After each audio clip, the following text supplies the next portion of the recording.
Hello, my name is Nicholas. Thank you for checking out my video. The subject is education, a homeschooled setting, not a public school system.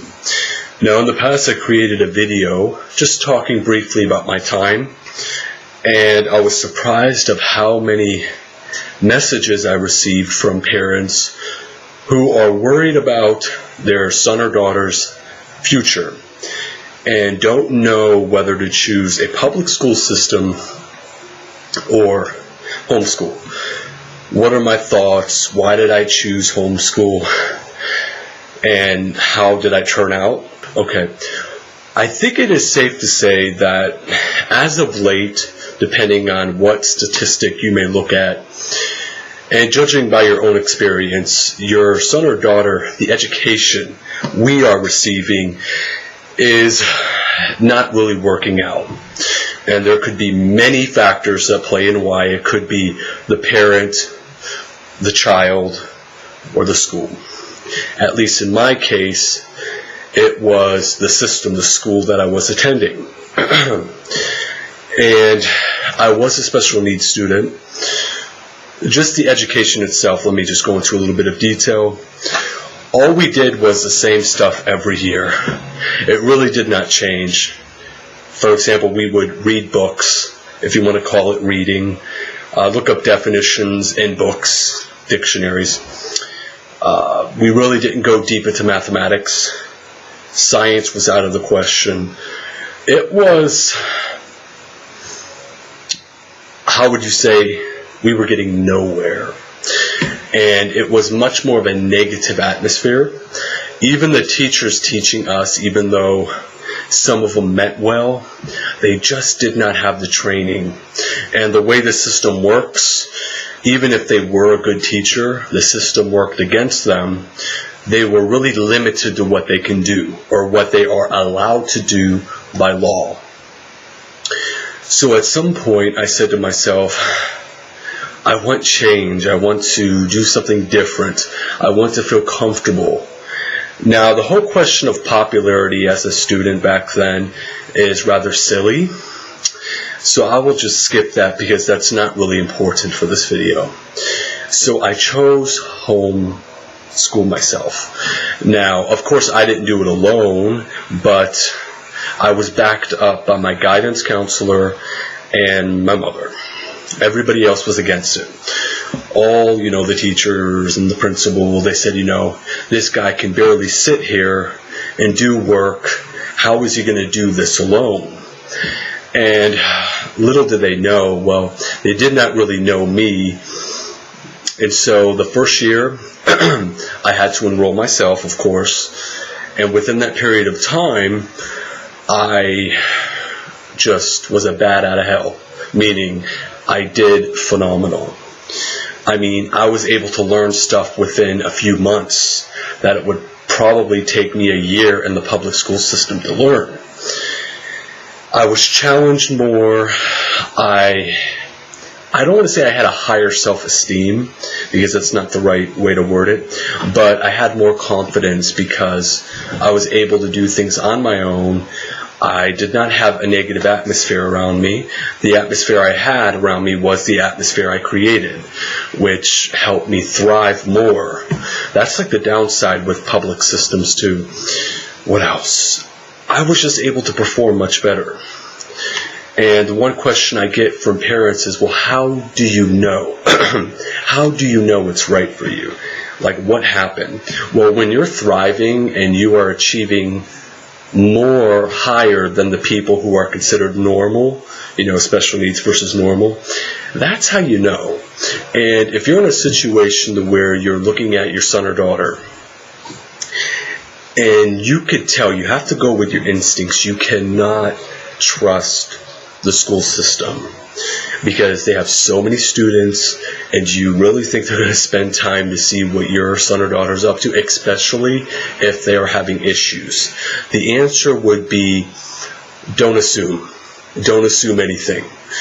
Go with what you feel. If you notice your son or daughter is depressed, angry, whatever, however, you have to take it on right there and then. You cannot wait 7 years later and said, I told you so, because you just missed out, or your son or daughter just missed out on 7 years of their life that they're not going to get back. So you have to judge wisely. Sometimes you have to make changes that you're not comfortable with. My mother at the time was not comfortable with it because, quite frankly, she was at work. My mother worked, or still works. She just got an award for working for over 30 years. Amazing. But she was not there. And so I had to take it upon myself and contact my teachers when things went wrong. And if I could not figure it out, they would assist me. Now the question is, how did this prepare me for college? This is another interesting one. Well, because I had to use technology, homeschooled, computer, internet, I had to learn how to make, presentations, whether it was a PowerPoint type of setting, Microsoft Word document, WordPress, however you want to word it, it's all the same. I had to learn how to do it.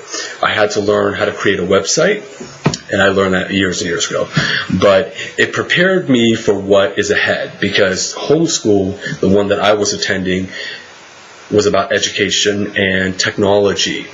And technology is just, it's amazing how it has just evolved into what it is today. So for me, because I was motivated and still am, and just did not need a group of people to tell me that I'm awesome. I'm not saying I'm awesome, but I can thrive without having all that around me. Now, the downside to homeschooling,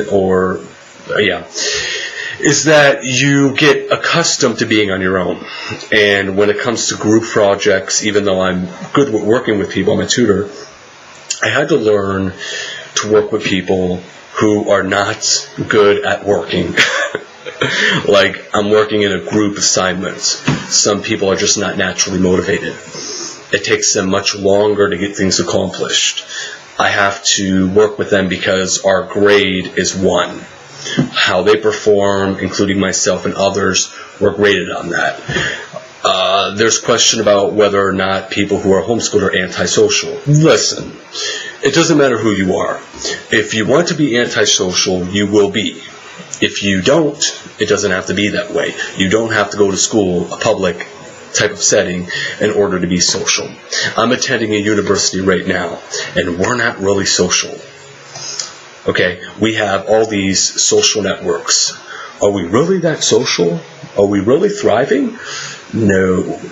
And the one thing I have to say about homeschool versus public school, I am sitting next to people who supposedly went to the best high schools, who can barely write a paper, just a poor performer, I should say, overall. So don't let negative people, and negative people could come in the form of your friends, family, teachers, and we often think, no, those are our friends, those are the best people for us.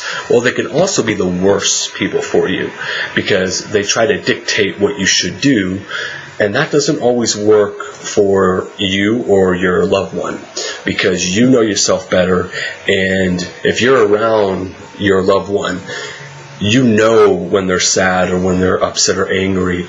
And I think we've seen enough horror stories with angry young people, so I think the best way to take this on is to listen to instincts and the people you love. And I'm not saying that young people make great decisions, wise decisions, but be very careful with the decisions you make for others, because you can pay for it in the future in ways you just don't realize. So I hope this video was helpful. If you have any more questions, please feel free to contact me. Leave a message, a post below. Thanks.